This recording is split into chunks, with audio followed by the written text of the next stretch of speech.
following program is a rock music-based podcast. G'day Gridiron, G'day Gridiron. Now you've heard the best and worst of them, and now you're about to hear the first of them. The first to ever do it down under. We're here to steal your thunder, like the world's end down in Thunderdome. Welcome to our second home. All you need to know is G'day. This is G'day Gridiron. This is G'day Gridiron. This is G'day Gridiron. This is G'day Gridiron. This is G'day Gridiron. This is G'day Gridiron. This is G'day Gridiron. G'day Aussie Gridiron fans, and welcome to the G'day Gridiron podcast, brought to you by the Aussie Gridiron Network, Australia's home of NFL and fantasy local gridiron content, all of the stuff. That is the home in Australia. So, welcome back. It's week 2 of the off-season for us at G'day Gridiron, and stumbling along through the wilderness with everybody else that is aching to watch football. Whatever bit of football content is out there right now, we are just trying to soak it in. And there's very little. It's just all lots of words and people getting signed. So, but we're going to talk about some bits and pieces as is, and try and bring you some bit of entertainment for about 40 minutes or an hour or so today.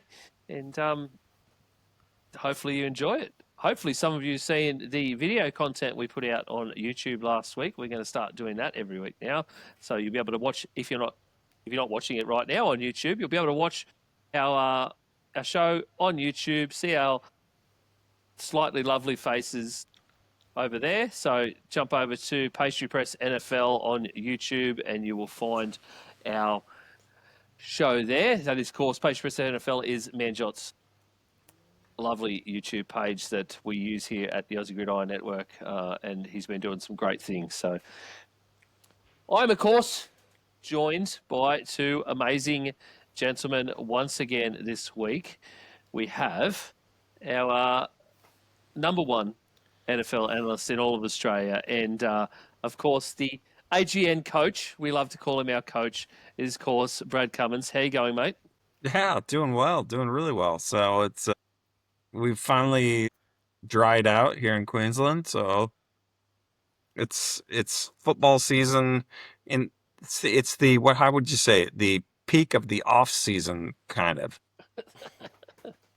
So I like this time of the year because you can still talk football and that type of thing, but it's completely different in terms of just the strategy that's involved and what teams are doing and kind of thinking about, okay, their off-season moves and all that stuff. So it's, I think it's an exciting time.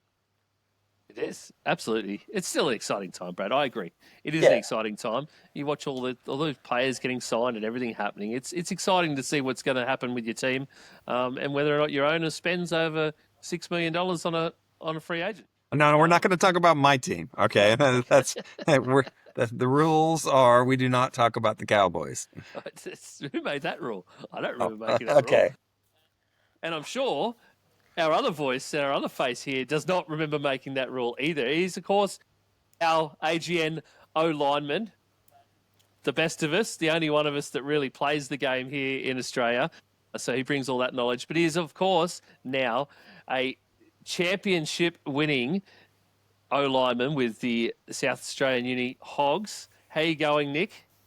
Good. I must say, this time here, as opposed to Brad, it's not a great time. Nothing's really happening. It's just a lot of talks and it's all crap going on. We're not doing anything either, so I'm in the same boat as Brad. You know, mate, I think Elon Musk is running our show because everyone's getting cut, everyone's being let go. Billions of dollars, millions of dollars just being cut off of our books. But yeah, apart from that, can't complain. Neither of you want to talk about your team yet. I'm happy to talk about everyone else. I get forced to talk about my team because dumb people keep putting them in the media. So, it doesn't matter how good a moves we're making. We just end up with dumb people putting us in the media. But, Nick, congratulations on a championship win with the Hogs. Thank you very much. Yeah, that was our three-peat, unlike the KC Chiefs. But yeah, no, it was great season all round. We were fortunate enough to go undefeated again, go all the way through. So just looking forward to getting through to state now and seeing how that all plays out with new head coach and hopefully some more players. Yeah, state starts soon, doesn't it? State v state in Australia is going to be a big one. Yeah, so I know for a fact that we're scheduled to come over and play ACT. So the guys in Canberra maybe come and see those guys. Obviously didn't see them last time, but this time around look to go see the guys from our network. Don't know a date though, but looking to play Victoria, maybe regional Queensland as well. So see what happens. Hopefully we get all three. Hopefully. State versus state in Australia is a great concept. I love it when we get to this time of year because you get the best of each of those leagues, those state leagues, the best guys, the best players playing against each other, and that really, truly shows what we can do in Gridiron, I think. It's great, isn't it, Brad? Yeah, absolutely it is. It's any way to grow the game here in Australia, I think is we need to promote it and get behind it. So the one thing I would just say is if you're gonna for any of our listeners or fans or the other podcasters a part of our network, if you're gonna go see Nick, talk to him before the game. Don't talk to him afterwards because if he loses, he's a salty son of a bitch. I talk to no one. Headphones on. Yeah. Get out of there. Yeah. Get out. If he loses, it's not worth your time. But so get to him beforehand, or which is as a coach, that's what you want. You want people to care. You want them to be pissed off. So No way. We're going to force him to talk. But We're going to put a mic in his face for Aussie Gridiron today. We're going to make sure Manjot gets down there and Matty C does I some love it. interviews with him. You never know. Hey, mate, we might end up with Manjot and Matty C calling those games, hopefully.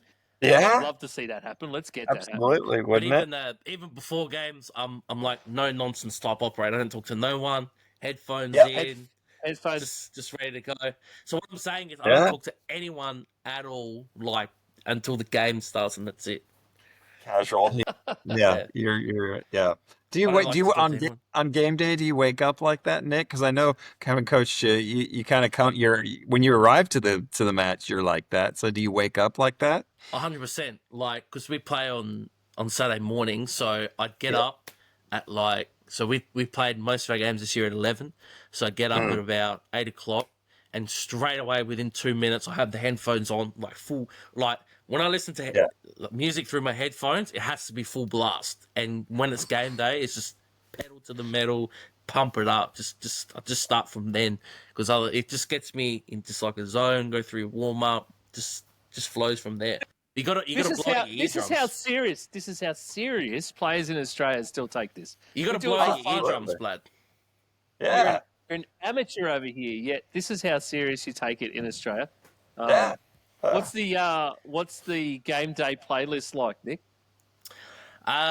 It's a A mix. lot of Kylie Minogue. Kylie Minogue, Gold Hot Pants. Men at work.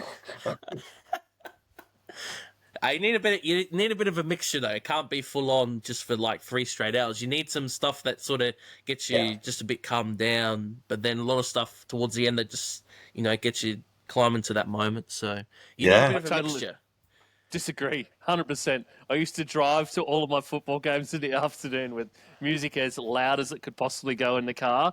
And I would just be some days. Well, for me, it's a mood thing. It would be whatever is trying to pump me up that day. Some days I would be listening to trance. Some days it'd be like full-on rock music that I can just sing to. Other days it would be an hour's worth of just filthy death metal. Just it would just be. It's just whatever is coming at me. But no, it has to be full on the whole time. I have to be up. Really, That's it. Yeah, I have to be. That's just the only way it can be. But you don't want to peak too soon, though. No, you don't want to peak too soon. Because I've done that before. So it's like you need a mixture of just stuff that gets you going, and then stuff that you sort of just can settle in. You think about, you focus a little bit more.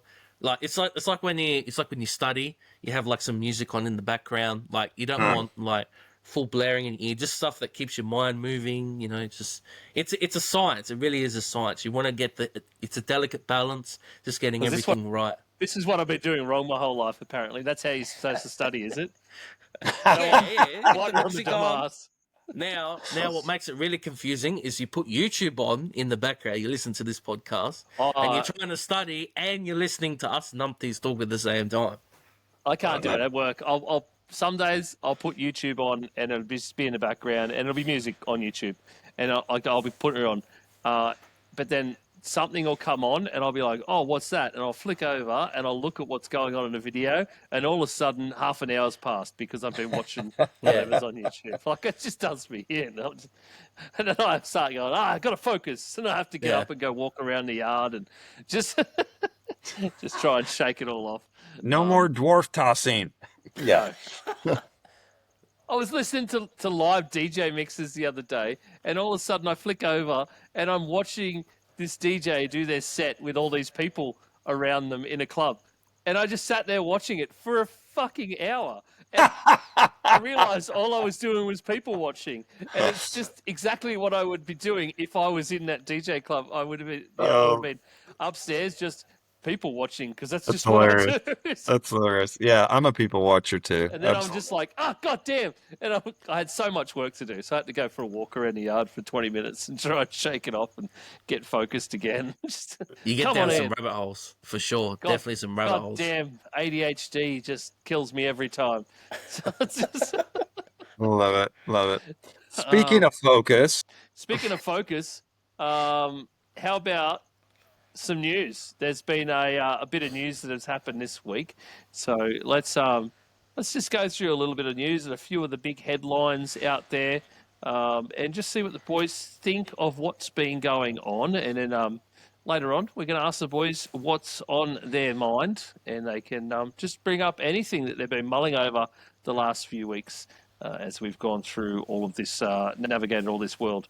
So, Brad, if you were a NFL team and you had the 32nd ranked defense in all of football last season, and everybody could see it, yet you had the top ranked offense, and then you fire your defensive coach because that's logical. So bad, so sad, didn't do well. See you later, out the door. What would you do in the off season?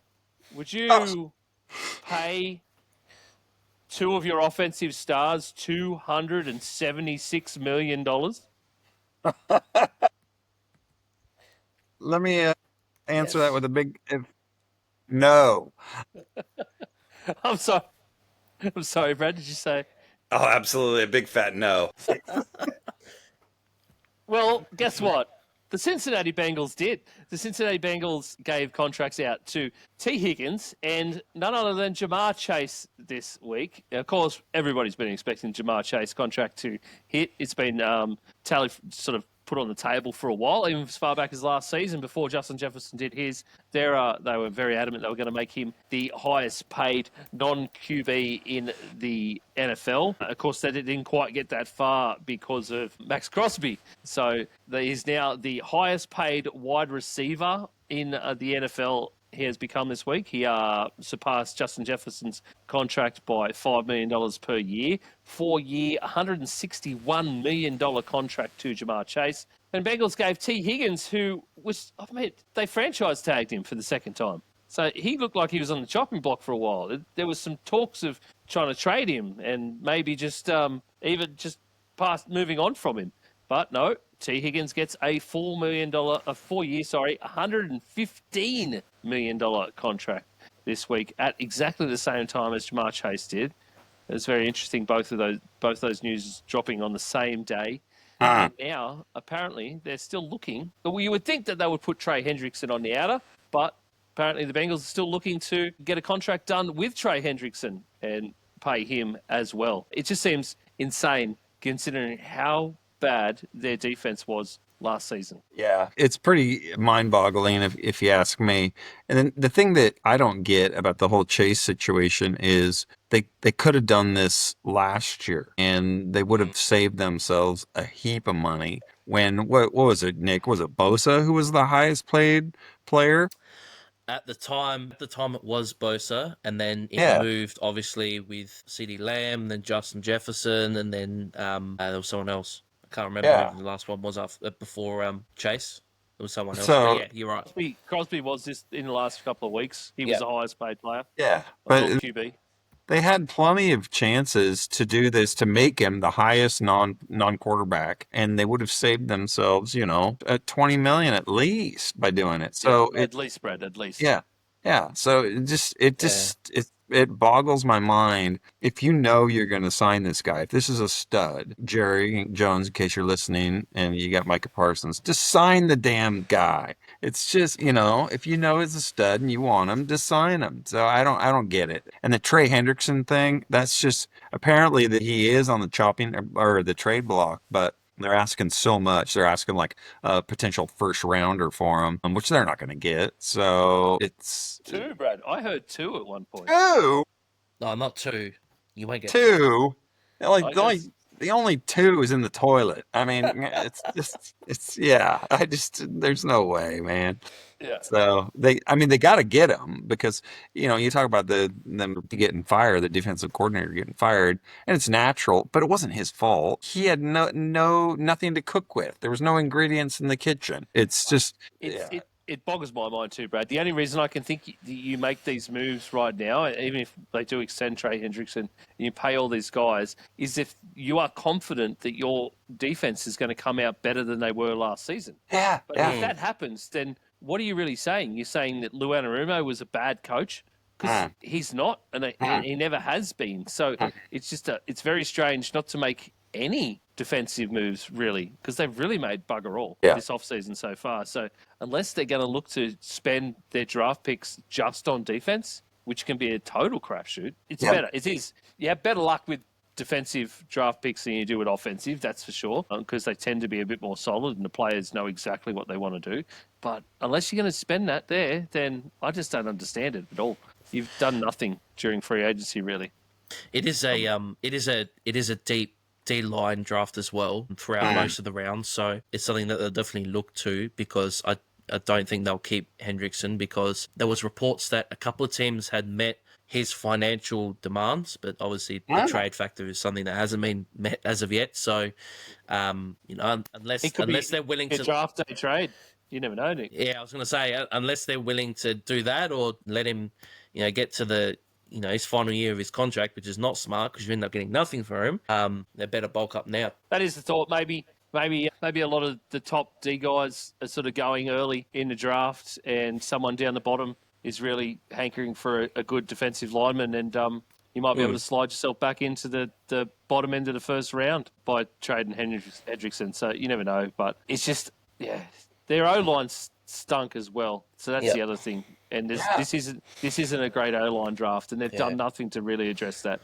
So, all right. In other news, the Seattle Seahawks win the Cooper Cup race. Cooper Cup signs with the Seattle Seahawks for 3 years, $45 million. Seems pretty hefty price for Cooper Cup, but in the end, the Seahawks swapped Geno for Sam, DK for Cup, and added an extra second and third round pick. It seems like the Seahawks are still winning. Well, yeah. I don't know. Still. I mean, yeah, if they hit on those second and third rounders, then yeah, but they got a lot riding on that.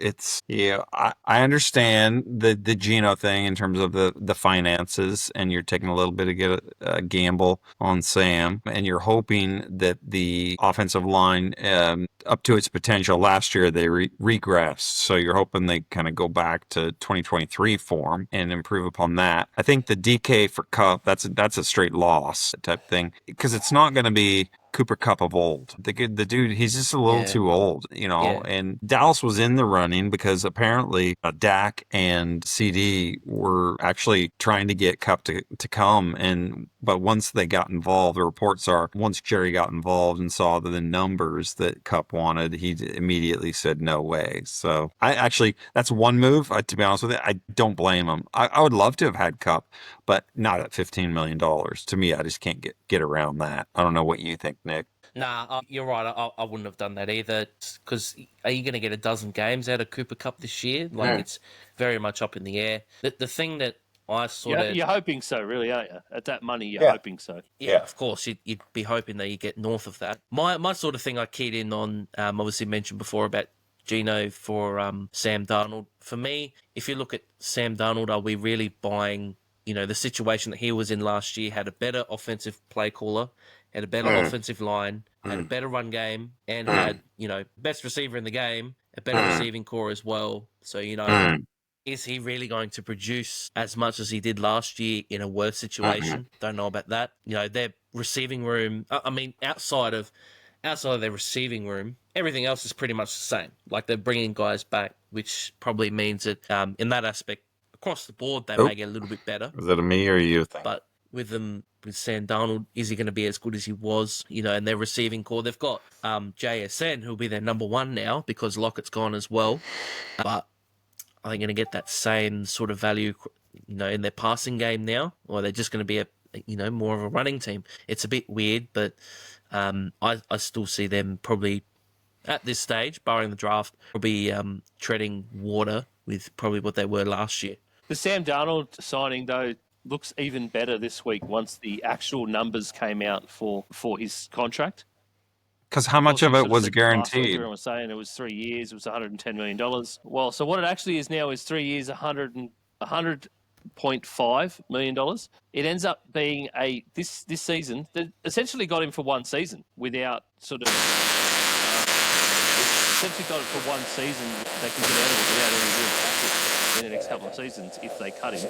$36 million signing bonus. He gets $37.5 million fully guaranteed. So basically, he gets $36 million at signing, $1.5 million in salary for the season. And then, so it's pretty much out from there. And the only other guarantee he's got is $7.5 million guaranteed for injury, which will roll over in, I think it's the week after the Super Bowl. Yeah, it's actually, especially in terms of the numbers, you are right. Like, it's quite a solid signing there, considering how much extra everyone else is going for. I mean, you can compare those numbers to like Murray. You can use David Jones when he was at the Giants, but in terms of what you get out of what you pay for quarterbacks these days, and particularly one that was almost in the MVP race for most of the year, it's quite good numbers, really.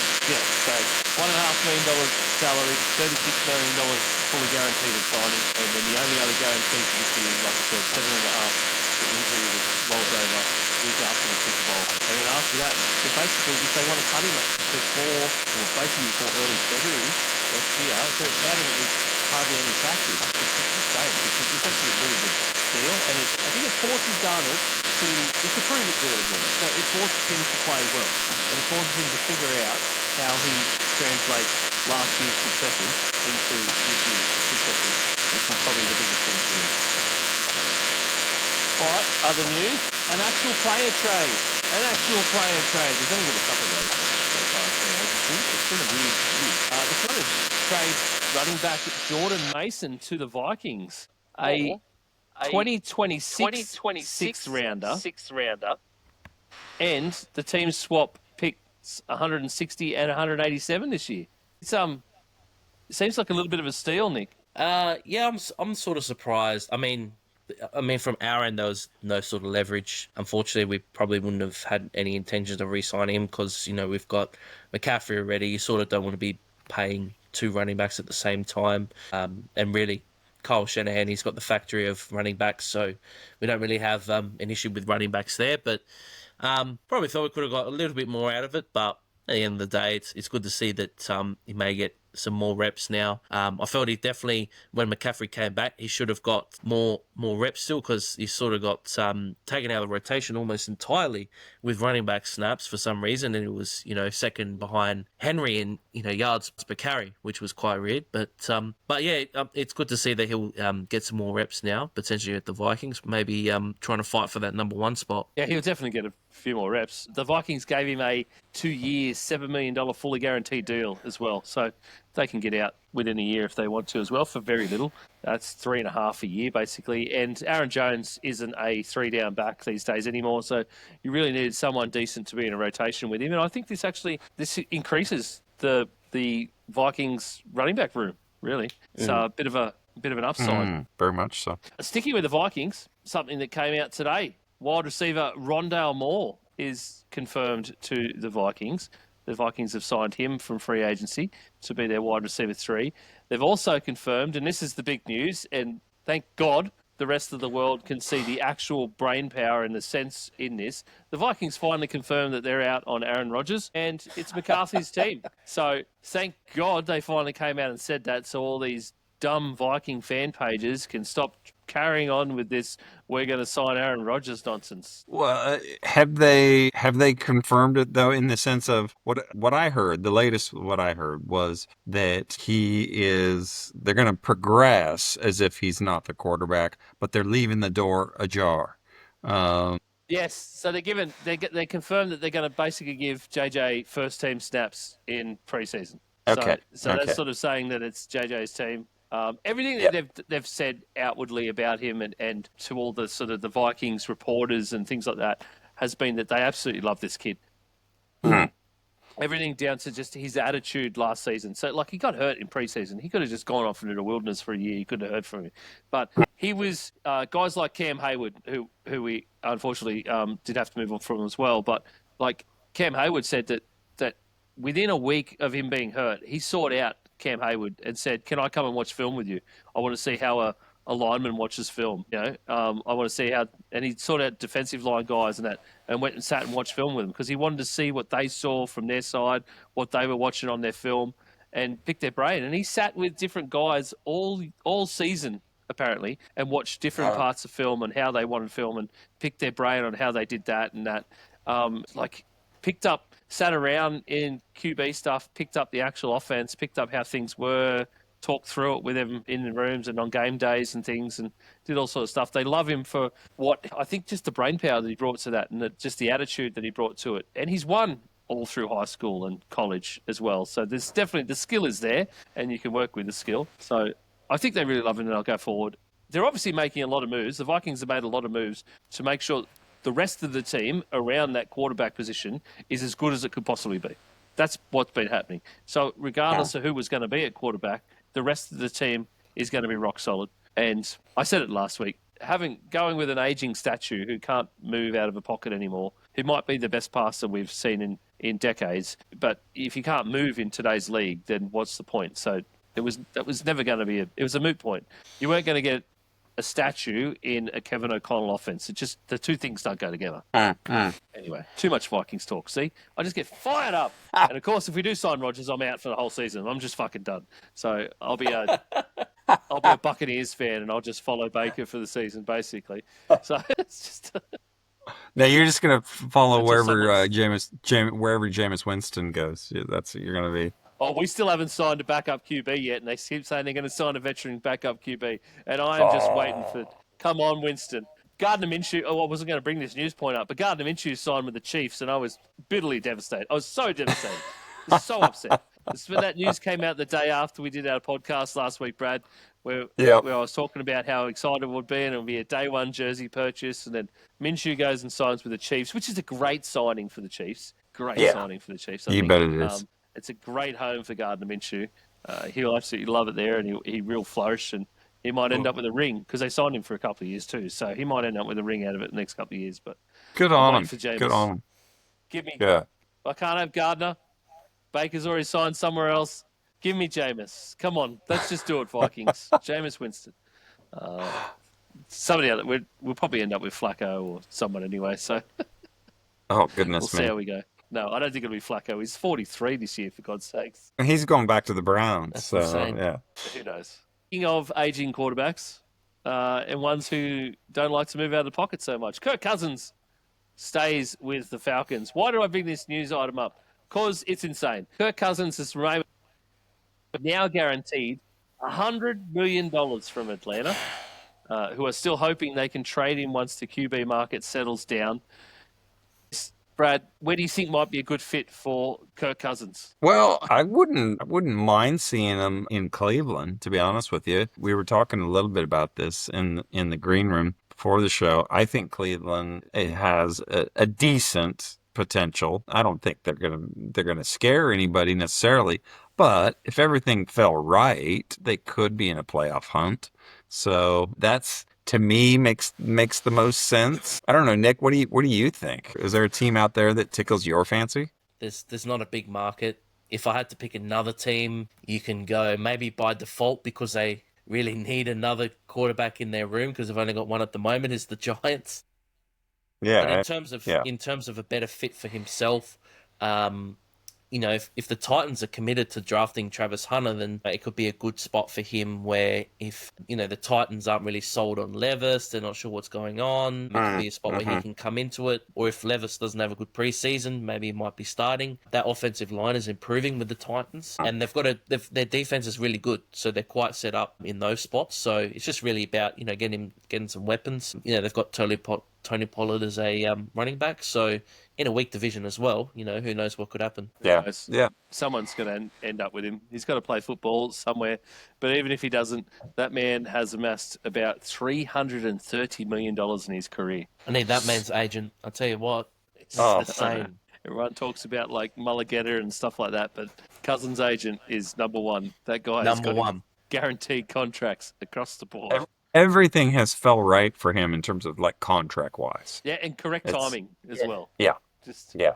like But even how he got the Atlanta one coming off that Achilles injury is just madness. yeah. Yeah. I would actually really like the Vikings to sign him back, but we've got no trade assets really, so there's nothing to trade for with. That would be cool. I would How much love would he- that. Yeah, but how much would he? You know, what would you trade for him? That's right. Well, Oh, you 6-rounder? I suppose Seriously. you got a 6-rounder. We could probably do it. They've guaranteed. Yeah. Yeah, but they'd be wanting you to pick up salary, which would be the thing. Atlanta would be going, well, yeah, we can't just pay him all of the 100. Yeah, but I would say any type of trade, Atlanta has to eat some of that. For sure. It's, You're going to yeah. have to eat like somewhere up to half of it easily. yeah. Yeah, because it's their problem. They did it. They made the deal. So you made the deal. You got to live with that deal in some way. But yeah, I wouldn't mind him back at Minnesota. Goes back up to McCarthy. I think that'd be pretty good, actually. I mean, he's the type of guy that would be a great locker room guy, I think, in my opinion. He's the blueprint for that system too. It was the system. It was the architect made that around him. You know, architect and Kevin O'Connell made that. He was the sort of he was the 1.0 for that system, and that's the way it progressed. Speaking No of one Cousins, would have ever thought Sam Darnold would be the 2.0 in that system, but that's how it turned yeah, out. right. Nobody would have picked that. Nobody. Did you guys see that they're going to do quarterback again on the NFL Netflix? Yes, I did, and Kirk Cousins is part of that. Cousins is going to be part of that again. So, yeah, that should be interesting, just that season in Atlanta and how it just went to poo for him. Yeah. So, It's that's understatement of the week, Brett. yeah. Yeah. That is. All right, let's move on. That's the news for this week. Of course, there is a whole bunch of other news out there. You may have heard a lot of it elsewhere, but we just wanted to have a bit of chat about a few things. I just want to get a bit of an idea from the boys on what's on their mind. So anything, boys. Let's start with Brad. Brad, what's on your mind from this off-season so far? What have you been mulling over? Well, a couple things. One of them, we've talked a lot about him, so I won't go back to him in depth. I personally think the Vikings aren't getting the respect they deserve, at least from the gambling community. When it comes to the gambling, the future is they're going to be picked last in the division, and that surprises me a little bit. To think they've really spent a lot of money just trying to upgrade the interior of that line, and I think they've been doing everything right personally in the offseason. Obviously, I don't follow them like you do, but to have them behind the Bears and to have them so far, like they're paying 17-1, I think, to win the NFC, and they're paying 6-1 just to win their division. So I just don't think they're getting the respect. I'd be curious to see how much that would change if Rodgers becomes the quarterback. But I think even with McCarthy, O'Connell's shown what a great QB friendly coach he is. I just found that kind of interesting. I don't want to belabor I don't want to turn this into Vikings talk. 24. But the other one that I wanted to touch on, and I think we can kind of talk a little bit more about, was some of the proposed rule changes. So I don't know if any of you guys have been seeing this or kept track of this at all. But, was it today or yesterday we had the Packers put in a formal proposal to ban the tush push? Yes. Yep. So Saw that. Yeah.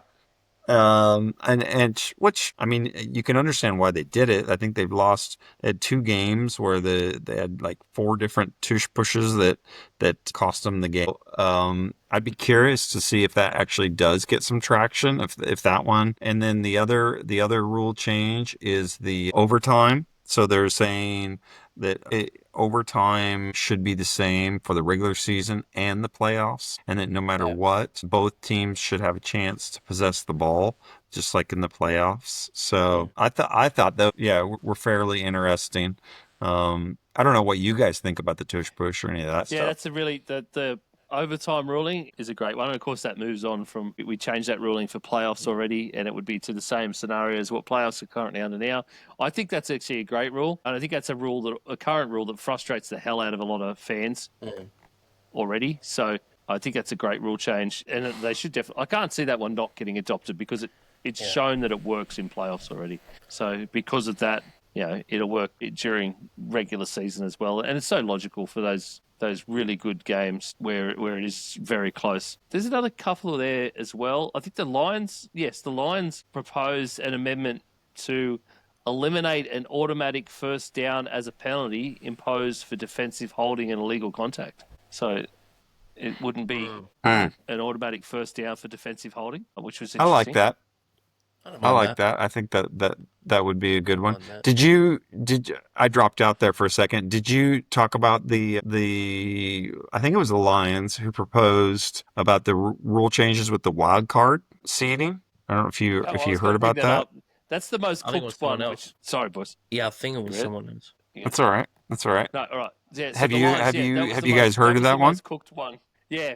So that was the Okay. Lions, and yeah, they proposed to amend the current playoff seeding format to allow wildcard teams to be seeded higher than division champions if the wildcard team has a better regular season record.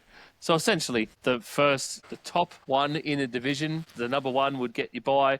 2 through 7 would get seeded based on their record and not their division title, then record, which is what we have now. Yeah. There's no way that one gets by Yeah. because it would totally Yeah. wipes out anything to do with division records and teams fighting for a division record or a division championship. Yeah. Like Yeah. it totally wipes that off the board. And you're talking like, what are we in now? Year 60 odd, 50 odd of the NFL in terms of Super Bowl era. It totally wipes out all of that history. And it's just, it makes no sense to do that.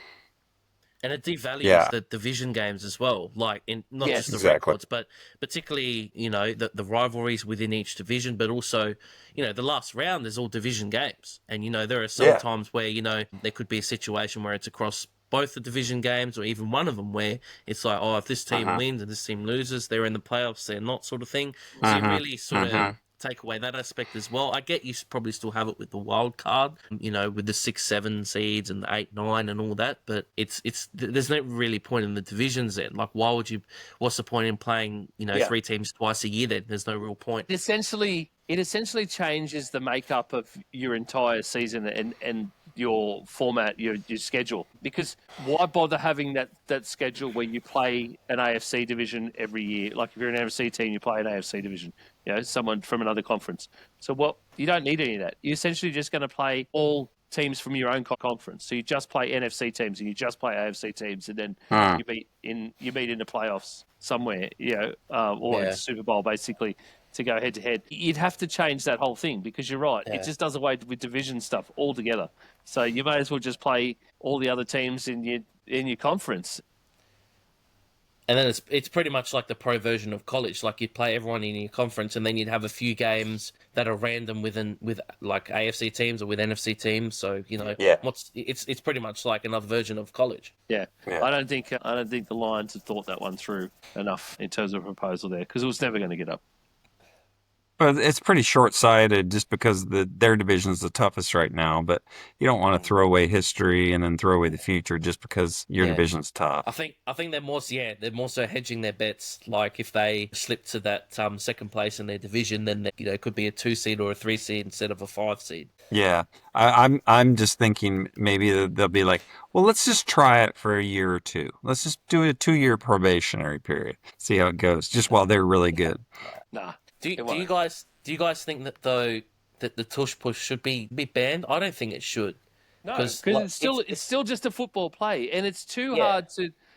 hard to regulate and designate between a tush push and a what is technically a traditional QB sneak. It's too hard because it is just a QB sneak. It's the same thing. Yeah. It's just assisted, and it's too hard because it's still a football play, and it still comes. It comes from where the roots of your game come from, which is rugby. And everyone blows up because, oh, that's a rugby play. Well, yeah, it is. But because it's a rugby play, go watch rugby and get better at defending it. Like, it's not Yeah. hard. And And teams anyone can run it. yeah, that's right. Anyone can run it. Watch rugby and get better at running it. Like, and the minute everybody's doing it and it's successful, teams like the Eagles aren't going to do it as much. They didn't do it as much this season. They actually failed at it many times this season. Because their O-line changed. What it's telling is to invest in your O-line so that you can do these things. Correct. The reason that they were so good at it was because their O-line was amazing. That's right. That's World right. That's beaters. how it works. That's how it And works. you've already shown that it doesn't always work without Yeah. Jason Kelsey. Like, Yeah, of course. because that But guy there's- had a freak ability to get so low for such a big man. Yeah. Yeah. Mm. I'm sure. Have you guys tried that sort of stuff at training? Not a tush push. Well, actually, we've done it once. It did work. It's so awkward. Like, you almost got to line up in like from a guard's perspective. You almost got to line up. You've got like if you're doing an Olympic sprint, but you just keep your back flat and it's just straight at him. It's just like it just jolts out on like you've got it's a four down stand, so you just go straight at him. But the advantage for the center is that the center is 99 times out of 100 the smallest guy on the line, just more so for the mobility and obviously be able to snap and everything. So that's why it worked so well with the Eagles, because like Kelsey was just phenomenal with just being able to get down and just really punch him through, and that's how Hurts can just go through. But yeah, any team can run it. Like any team has got the license to be able to run it, and the amount of big quarterbacks like Josh Allen, is someone that should be able to do it. Look how big he is. There's plenty of opportunities for guys to be able to do it.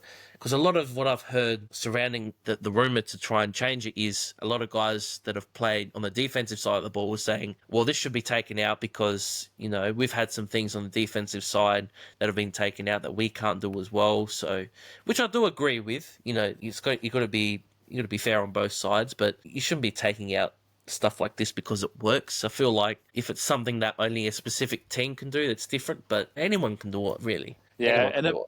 the Packers were trying to take it out on the basis of safety, that it's an unsafe play. I kind of get it. I've seen when it goes wrong, you can see a lot, like the center in particular gets under a pile. Squashed. Yeah, it gets And squashed. squashed. And you would be, because your natural movement, the movement in that is you're trying to go, as you said, go straight forward. Yeah. And when it goes wrong, you're sort of getting snapped backwards. I've seen that. I saw that a couple of times this season with their new center, whose name I can't remember right now.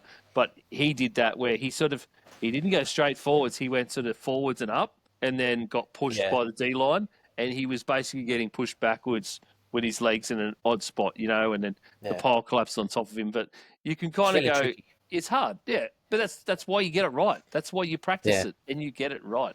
And again, it's a rugby play. Go find some rugby players and ask them, how do you do a scrum?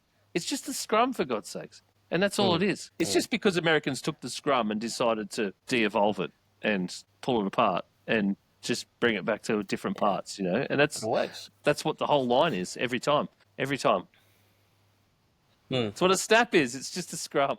All right, Nick, what about you, mate? What's been on your mind over the last couple of weeks? So, just going through with the news, obviously we're very much in the silly season of the NFL. I can't understand why there are multiple teams that are waiting on Aaron Rodgers' deadline. Like, I cannot understand the Giants and the Steelers doing it. Obviously, Minnesota, they're sort of out of it now. But the Giants and the Steelers, what the hell is going on? Like, the Giants, I can understand why they might be waiting because they can contemplate, trying to sign him and then convince him to be like a sort of a mentor to maybe Shador or to Cam Ward. The Steelers, I got no idea. Like, this is not a team that's going to be drafting a quarterback, at least in the first round. Maybe in a later round they might, but Steelers have been tone deaf to offense for so long. Like, they don't have Najee Harris anymore.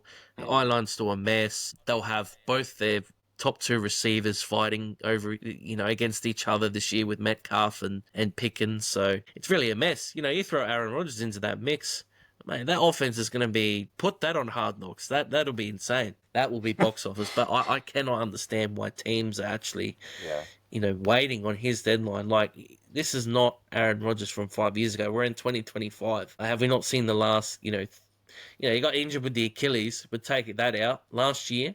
His last year in Green Bay. Is it worth it? Is it really worth it? Like, he wouldn't even be worth that much anyway. So it's mind-boggling for me. Yeah, they've been. I think he said that he was looking for basically a Darnold type contract. So $35 million. That is no chance. Even if I was desperate as the Giants, I wouldn't even throw him that money. I would not even throw him that money. Not anymore. Not anymore. It comes with too much baggage. It's not worth it anymore. Yeah, not really worth it. Brad's looks like he's dropped out on us, but that's okay. Yeah. We'll plug along. He's having an insane time with internet up there in Queensland at the moment because the cyclone's coming back. The cyclone. Well, I think the cyclone did a proper number on his area. So, Brad did say that they got a fair bit of water in the house too. Well, not like on the roof, but through the roof. End up with a bit of mold. It's getting assessed, all that sort of stuff. So it's clearly just eating into any bit of internet that Brad has. So he's very frustrated with the world. So we'll just plug on. Yeah, look, I don't know. I don't know why either. I don't understand these teams that season after season now. Like, I feel like we've been doing this for 5 years with Aaron Rodgers now. Like, every year he just soaks up this free agency time, and all of the talk from the media outlets is about where's Aaron Rodgers going to be and how's he going to be and what's this going to do, and it's just, I just don't understand it, and I don't know, I'm drained from it constantly, and I don't understand why the teams would be waiting for him.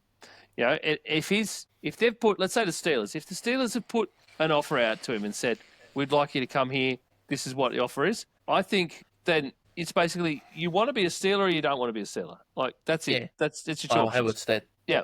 And here's your option. Here's the offer. If you want it, great, take it. Let us know. If you don't want it, let us know. But I think the Steelers and the Giants, I don't know whether they have the legacy of putting a timeline on it, but I think the Steelers need to put a timeline on it and then just go and pick up whoever they can pick up at that point. Go to plan B and force him into it and start talking. Start talking to plan B and put that out in the media that you're talking to. It won't be Russell Wilson, but let's say you're talking to Atlanta about Kirk Cousins. Go out and start putting that word out there in the media. Use those insiders to your advantage as the Steelers and put that out there and force the guy into making a decision and get this all off our backs. Yeah, like, I don't understand how, the Packers wanted to get rid of Aaron Rodgers, like, the off-season that he won his MVP, right? Now, that's saying something into, like, the type of character that he is currently, and how that mess just sort of went about, and then he got traded. Then he went to the Jets. He thought he was running the show. He did end up running the show, and it was a tire fire. Then they couldn't wait to run him out of the building. So why now, if you're the Steelers, you're watching the Ravens, who aren't going anywhere. The Bengals, we don't know what they're doing. But offensively, they're going to put up points. So, you're always going to have to be in a shootout with them. So you're going to need a quarterback. And, the Browns aren't doing anything. As a team that's always been sort of hanging around that sort of midsection of the AFC, why are you then going to think that all of a sudden you're going to be able to turn this guy around when he's showing you the same traits as he was with the last two situations? Yeah. Like, he's literally saying, just wait, I'm going on my timeline. He has close to zero leverage, but they're going off of his timeline. Why? I got no idea. Like, for the Giants should come out and they say, I'd rather take a chance and take a flyer on Shador Sanders or Cam Ward. Like, I'd rather, even though you're overdrafting him at 3, I'd rather still do that. Well, it came out today, actually, that Russell Wilson said he wants to go to the Giants. And he wants to sign with it. And Russ is, like, motivated to do it. And I don't think Russ would be asking for big contracts these days either. And he would know fully well that the Giants are in the position they're in terms of the draft, like where they are in a draft order. And they probably plan to draft a rookie quarterback. But they go and sign Russell Wilson. He might end up as the backup. If he's okay with that situation and he's okay with doing that, then great. The Giants might have someone to to sort of steer the ship for a little while, get the rookie under control, get their feet wet somewhere in the NFL somehow, parts of games or half a game or something like that, and then just go from there, And if Russ is okay with that, I think the Giants need to go to that direction, and just steer down that road and steer away from Aaron Rodgers. Get to the point where Rodgers' decision is: do I retire or do I take less money? That's it. Pretty much. Because he's never going to Even be he's never going to be a backup to somebody ever. That's not his No, path. he won't do that. No, It's he not his won't do path that. in life. Not again. No, But go even and spend. You know what? Go spend spring. Go spend all of this time where you would usually be playing football. Go and spend that doing all the things, all the different weird retreats and like all this hippie pyramid stuff. visits and Yeah, all this stuff that you wouldn't have normally been able to do because you've been playing football for so long. Go and do Area that. 51, Yeah. all that shit. Go Even do your the Russell walks. Wilson one. Go Even the do your Russell walks Wilson on the one. beach. It's an interesting one because maybe as a backup, but not as a starter. Again, another situation. Look at how that finished with Seattle. They couldn't wait to run him out of the building. Denver, he lasted 1 year with Sean Payton. They couldn't wait. They are still eating that contract. Another $40 million this year. $80 million for him to play elsewhere. Pittsburgh, 1 year deal. That's a bit different. He's sort of assessing the market, but they're not keen on really bringing him back. Like he's there. Is he really going to be signed?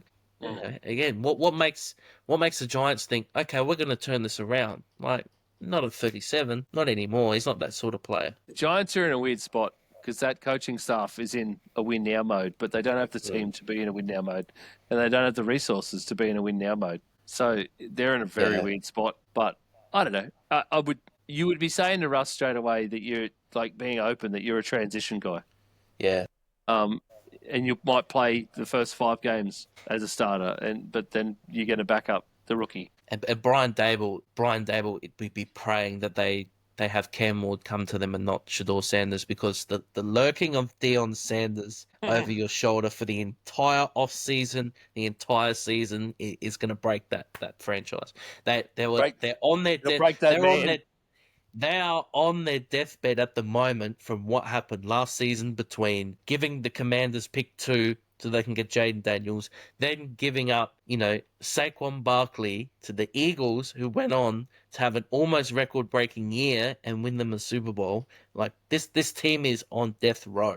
They are currently on death row, and if Shador Sanders gets picked for them, and it's a fragile situation, so if he doesn't work out straight away, the whole place, they'll self-combust. Yeah, absolutely they will, mate. Absolutely. But and also, like, they moved on from Daniel Jones, but if the Colts couldn't wait to sign him, if Daniel Jones wins that starting job in Indianapolis and then succeeds in Indianapolis, they are going to look so bad that they could not. Oh, yeah. That they couldn't make it work with that guy straight away. They look like the bad guys. Yeah. I almost think that they need to do something just totally left of field. This QB class isn't great, right? And we'll talk about the draft as we go through it, in future weeks here anyway. But this QB class, it's not the greatest. There's 2 or 3 blokes, basically, who are way up there, and then a huge discrepancy between 3rd and 4th ranked QBs in this draft. Massive. Big time. Basically 2 rounds of draft picks. I almost think that they need to go and do a full transition year. Sign Russ, maybe sign someone else, maybe sign Jameis, maybe get Flacco in if you really have to. Carson Wentz is still out there. Get Carson Wentz. Get someone like that for a year, right? And then push that whole QB decision out a year, and then go and pick Travis Hunter. And then, because if you're bringing in a QB next year, but you've also got someone like Carson Wentz throwing to Travis Hunter and what's his name? You got 2 like amazing QBs that you're throwing to in terms of young guys, and you're setting yourself up and you have a plan so that at least you can put that in front of management and ownership and go, all right, we fucked it to this point, but this is how we're going to try and fix it. We're going to take this skill position guy, this skill position guy. We're going to build this team. Next year, great QB class, or the year after, really good QB class. That's where we're aiming, and make your moves. Collect your draft picks so that you can move up a board next year and make sure that you're at 1 or 2 to pick a QB you want to pick. That kind of thing. Just go total different rebuild because so. Because that's actually, yeah, so that's been a little bit of something in my mind as well. I was thinking about that too. Not necessarily the Rodgers thing. I'm thinking way too much about the Rodgers thing because I've been arguing with dumb Vikings fans. And I know the majority of these people live in the Midwest and in Minneapolis and Minnesota and stuff, but Jesus Christ, you can't be that dumb. You can't be that thick. Anyway, Cold. I've been arguing with these people left, right, and centre. And some people can see the sense and just go, no, we don't want that guy. Too much drama and all this sort of shit. And like, yeah. But the whole, why are we waiting on him? Steelers need to do something else. The Giants need to do something else. We need to force his hand. Like the NFL needs to force his hand at some point. So anyway, that's a good what's on your mind. I'm sure Brad would have loved to discuss that, but unfortunately, Brad won't be back with us today. So I think that'll do us for today, mate. In terms of what's coming up in future weeks, couple of weeks' time, we will have our 2021 draft class review. We will have the 2025 G'day Gridiron Draft-a-Palooza, and then the first round of the draft on the Friday, Australian time, on Anzac Day, because that is our draft day here. The 25th of April is draft day in Australia. We will do that evening, probably around 7-ish o'clock. We're hoping to do a live reaction to the first round of the draft. We're really hoping that comes off. We're going to be live on YouTube and do that. So fingers crossed Brad can figure out his internet issues so we don't have this sort of stuff going live. But we're going to do a live one, pick by pick, all 32 picks. So that's what we're planning on for the next few weeks. We've got a couple of weeks before that, though.